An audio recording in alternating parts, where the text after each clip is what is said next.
if I was to give this movie out of 5, yeah, I would give this a 4 out of 5. It's pretty decent. It's a very timely movie. I think that's the right word to use, because it tackles a theme that is actually a big issue in Kenya currently. And yeah, I like the way they were able to balance the theme with the entertainment factor, because they don't go full 100 with the message and then abandoned the idea of just entertainment for the sake of entertainment. Now, this is from philittv, and it stars the following. I just need to read out their names because it stars a lot of people. Some that I know, some that I actually really much know. So I'm just going to read it out. Bear with me. So the main cast, like this, follows two primary characters. The first one is Nafisa, who's played by Melissa Lesilale. That's like the main protagonist. That's like the main character that we follow through the movie. Then the villain is played by Saint, who is played by Pascal Tokodi. I think we've seen him in a lot of productions. Then the supporting cast, we have Jojo, who's Miss Brenda Michelle. We have Mama Nafisa, Beatrice Beats Kamuyu, who is low-key the villain of this particular movie. I loved her performance. If villainy was, anyway, we'll talk about that. Then you have Mama Saint, Linda Waiganjo. We have Hamilton, perfectly cast. He has the look for his particular role that he was playing. He's played by Brian Obara. We have cameos by Abel Sanepeitande, Sandra, who is Sandra Dacha, Mama Grace, or the Good Samaritan who picks up Nafisa during one particular moment. She's played by Denise Kibisu Gibuini. Then you have a particular nurse who plays a very big role within the story. The moment she steps in, it's a very pivotal point in the story. It's played by Stephanie Mushiri. Very well played, I thought. Anyway, as I say, there's also Natalie. Who's played by Marianne Nyambura Wangare. Then other casts that were involved, other faces that you would see pop up. We have Nasara, who's June Jenga. We have the pub manager, who's Michael Biggie Marumbu. We have an idiot, who's James Matera. Then you have Madame, Mary Mix Mikali. We have a male client, Mogambi Ikiara. Sue, that is Naomi Wairimu. Nadira and the young Nafisa, that is Christine Maina. And baby Nadira, played by Talia Arabella Njoki. So I needed just to put out their names because I love, there are more people. There's Baba Nafisa, who we just see an image of. That is Cloud Zatara. And Mama Nafisa's doctor, who is Silas Sledge Ambani. The reason that I needed to read out all their names is because I love their performance. I love how they're set up. I love what they were able to bring into the story. These are very relatable Kenyan story. Everything feels familiar. And the characters brought on their A game. Yes, it's a bit theatrical. Yes, you can feel that need to overemphasize particular phrases or particular moments. But generally, I thought the cast did a fantastic job.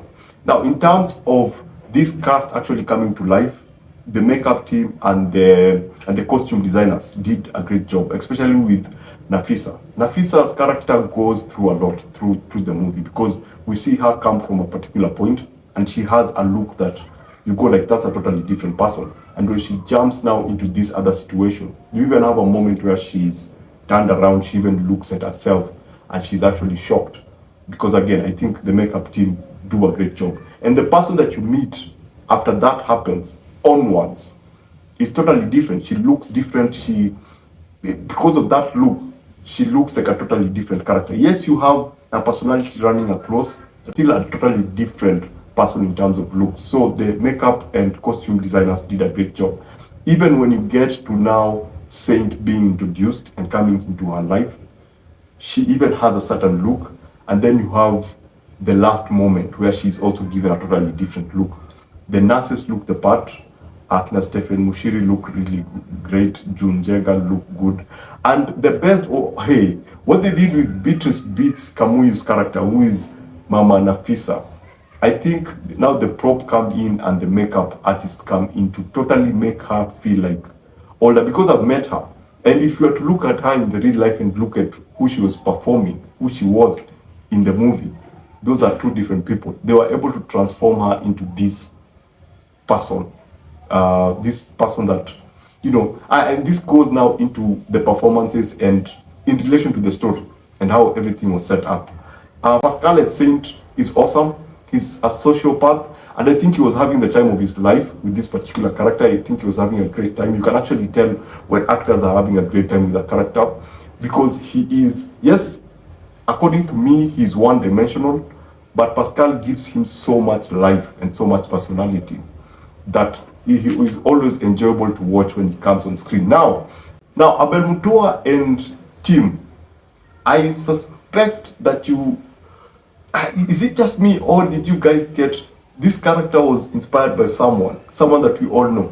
Because there's some things, there are some tropes, there's the personality of Saint is familiar. Let me just put it that way. If you're on social media and you're a Kenyan, his personality, his characteristic, his character Bible looks like it was lifted from someone that we all know. And I thought that was genius, because it kind of makes it kind of makes the movie feel a bit relatable, feel very, very grounded and very, very familiar.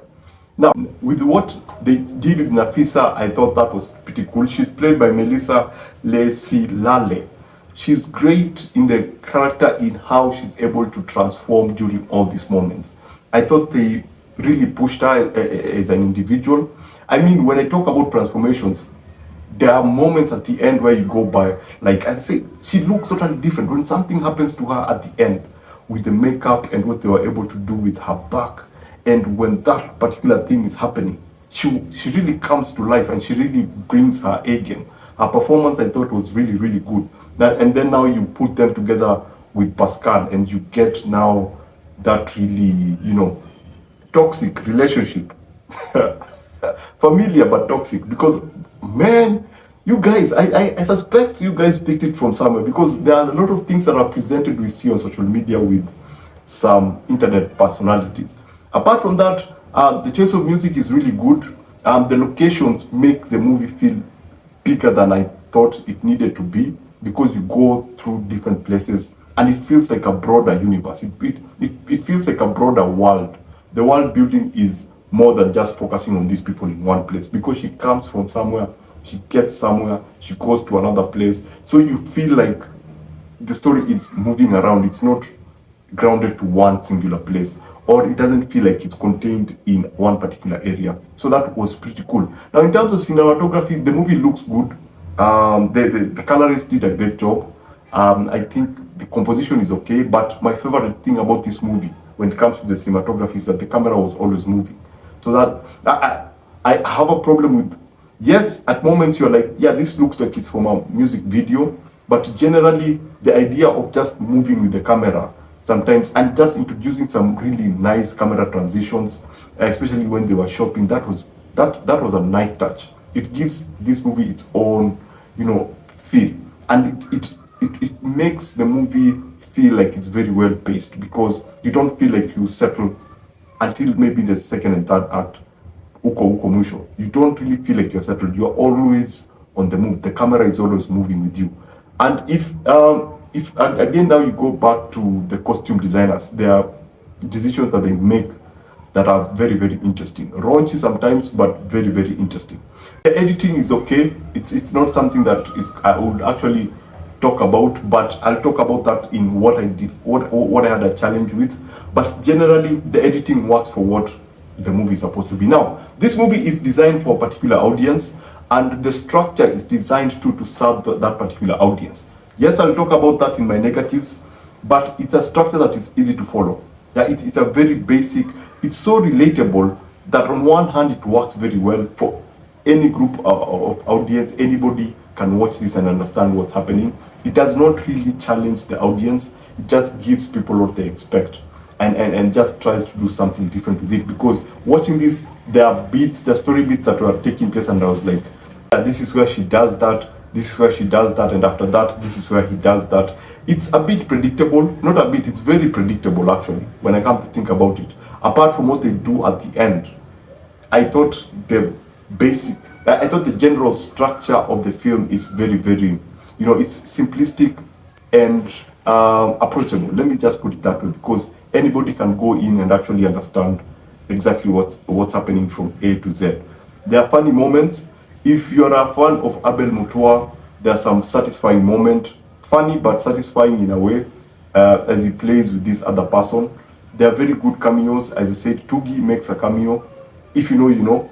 And generally, the film, in terms of just being a good 2-hour movie for the price that they're actually asking for, it's a decent production. It's actually a very, very good production. I thought they put in a lot of effort and they actually gave us something that works.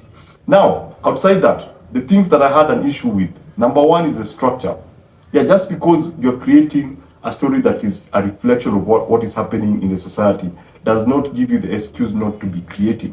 This is coming from a very creative team, and I had higher expectations, because as much as, yes, they tried to do that with the third act, there's something they did with the third act, and I was like, yeah, this is a little too late. Everything that you presented, it's so basic, almost generic, almost like lifting a template and going like, so this is the first act, this is the first act, this is what happens, this is the second act, this is what happens, and this is the third act, and this is what happens. Now, there's nothing wrong with that. As I said, they're serving a particular audience, and there's nothing wrong with that. But I just thought that there was an opportunity to do something better. There was an opportunity to actually push these characters, elevate them, and give us, because with the ending, you feel that the ending was not satisfying. It was not compelling. And then the other ending leans more towards campy, playful, and I think the word is campy, rather than actually taking time to be very compelling. And to be honest, with that ending, the real ending now that we get, my first impression was Netflix, because it's the Netflix formula whereby they push away or they ignore a compelling ending to go for a strong character moment. Where you either have a character, preferably female, a female protagonist walking in slow-mo towards something victorious, I've won this, I've done this. Or have the same female character dance with people having fun and then put her in the center of the picture. So I thought that was Netflixy, which is not a bad thing. Again, serve an audience, because the producers clearly understood who they were serving.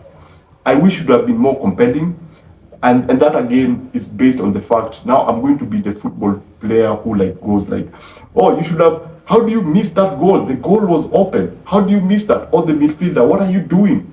Yet if you put them in the field, they will probably not be able to do anything. But there are things that I thought that could have been better in terms of the story. I wish Saint was given a much more compelling character arc. I wish Nafisa and Saint were given something that when you get to that last moment, when one is tied down somewhere and the other one is on the other side and they're having a conversation, rather than have them tell us about gender-based violence, just tell us. You can have a moment whereby they talk about what they're about to lose or what they've lost, and you feel the loss, rather than them having to tell us about gender-based violence. I thought that was a bit too preachy. And how would they be able to attain that moment at the end?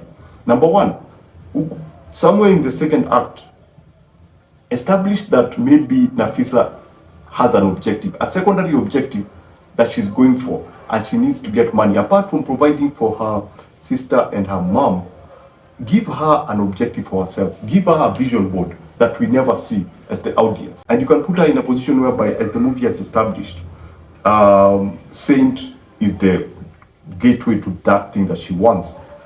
But you can have her actually fall in love with this particular character. Like, for real.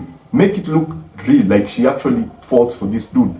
And then on the other side, you can have Saint, being that person who has done all these terrible things, coming in and then looking at Nafisa and thinking to himself, wow, she has everything that I've ever wanted. She's perfect. She is the person that I've been looking for. And if I get this right, this might be the perfect person for me. I'm not ready to lose this person. I'm genuinely in love with this person. Create a moment whereby, as the audience, you actually look at these two people and go like, wow, these two people were meant for each other. Because what this movie does a lot is throw money at everything. You know, Pascal, Saint's character is designed to be that character who is throwing money at everything. Rather than that, I would wish they would have created more emotional moments with these two characters. You know, more rather than showing us them going to shopping. We are in the age of social media. You can just have them. You can have Nafasi and talking to our friends, showing them Instagram posts going all over the world without the need to actually take us to the shopping centers and stuff. You can have that, and then now focus on the much more emotional stuff where you establish that these two people actually love each other. You know, they found each other. They have something special.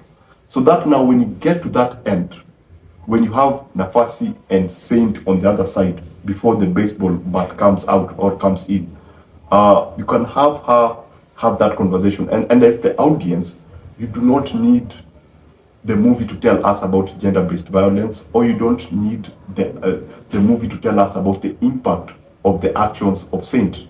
We can actually see that. We can actually see Saint lose something. We can also see Nafisa lose something that was working for them. Why? Because one particular character was becoming a us, or because one particular character was becoming the B word. You get? It's again, it goes back to show don't tell. And I felt like that need for a movie to stop to tell us about gender-based violence, I thought that was pretty weak. That's very poor writing, surprisingly enough, based on what they've established. I think there was a smarter way of dealing with that. There was a much more cinematic way of actually dealing with that, not necessarily saying. The other thing, before the baseball bat comes out, you have three people who went through the hands of Saints. You have whips. You have Saint, whatever position he's in. Rather than just bring out the baseball bat, you'll have a moment whereby the whips come into play, and all these characters get their cathartic moment with the whips. I thought that could have been a clever move. Now with Nafisa, the secondary motivation and why I thought the movie loses me personally is that I think there was a need for another thing that she was working towards, and something that we don't see until the end, so that we can have a satisfying ending, an ending that is satisfying rather than having a movie tell us, look, she has made it, she's walking outside the house in slow-mo. Rather than have that moment, we can have a moment whereby as an audience, I'll look at this and go like, wow, she actually made it, she actually got that thing that she was preparing. What do I mean? Maybe the first act she looked at her friend, the waiter, the waitress, getting poorly treated by the bar people, and maybe her boss treating her the way she was, the boss treating her the way he was treating her. And then as she goes out into the town and gets exposed to a lot of money, she can go like, you know what? I think I'm going to get something. And then she writes the vision board. You don't show the audience the vision board. You just show them the two girls looking up the vision board and the friend going like, this is insane, you are not going to be able to get that thing. Now, whatever happens within the second and third act, you can let it play out the way it plays out. But then that last moment, rather than have the character walk out in slow-mo to show that she has actually made it, you can have it, the two of them standing somewhere. You don't show what they're looking at, and just have the best friend say, yeah, you're crazy, you actually did it. And maybe now you can reveal that maybe it was a restaurant whereby if if someone comes in and mistreats a waiter, there's actually a crazy fine. You just do not mistreat waiters, and it's a very safe place for people who work there, especially women, something like that. So those are the same few story points that I had with this particular movie, but generally it's awesome. Now those are gripes. Those are not like, do not watch this movie, it's terrible. Those are just gripes. Those are small things that I thought could have worked better, because again, this comes from a very creative team, and I expected more from them, especially with the structure. And again, it's a 2-hour 16-minute movie. Why? And there were a lot of scenes that I thought could have been merged together, like Pedro Pascal's character Saint meeting Nafisa, you didn't have to jump all over in order to get to that particular point. I thought that could have been compressed into one setting. Could have been easily treated as one setting. The other thing, since I saw some really great camera work, like something from Spielberg, something from Spike Lee, I thought there were some camera motions that reminded me of that. And you could tell that these are cinephiles. The people who made this movie are cinephiles. If they've seen that, they've obviously seen Spider-Man Into the Spider-Verse, and you've seen what they did with Kingpin and his flashback. I wish they would have applied that with Saint's character in order to give us just a bit more about his character, a bit more outside that this is just a young person, spoiled brat who has mommy issues. I wish there was just more to him than that. Something that would make the character feel much more tragic, or make him, or just challenge your audience, man. Just challenge your audience. I think a very good example of a character who challenges the audience is Nafisa's mother, played by Beatrice. I think she's fantastic. You know why? Because when you're introduced to her, you know her past, you know what she had to go through, you know the kind of life she lived, you know why she's in a wheelchair. And so you empathize or sympathize with the character.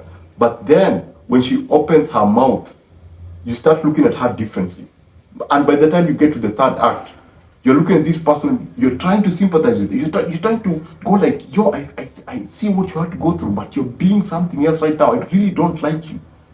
I wish Pascal was given the same treatment, whereby, yes, he's very charming. Yes, he's very manipulative. And he sounds like a good guy. He's every girl's dream on one side, which is, I can provide everything and anything. But then he's this monster on the other. But I wish there was something more about him that would make him either feel more compelling. Think Thanos, I'm sorry, as I said, people who are making this movie are cinephiles. I think they understand what I'm talking about. Think Thanos. I'm not trying to say you justify his action. I just mean that you make him more compelling, you make him more complex. In that, the audience at one point they'll go like, I feel you, but that's not cool. That's not cool. But I see where you're coming from. But that's it's not allowed. But being who you are right now, I understand where you're coming from. First of all, after you get the baseball bat, go see a psychiatrist. You have a lot of issues. So basically, that's Makosa Ni Yangu, which it's a genuine movie. For what they're asking for, I think it's less. What they're asking for is too little, because I usually encourage people to do this. When you're going to watch this movie, the movie is available here on demand.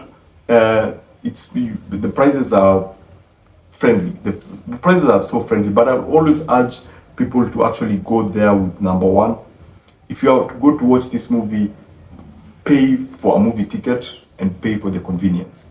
Because you need to, it goes directly to the actors, it goes directly to the production team. It works directly with the people who actually made this movie. That money goes directly to them.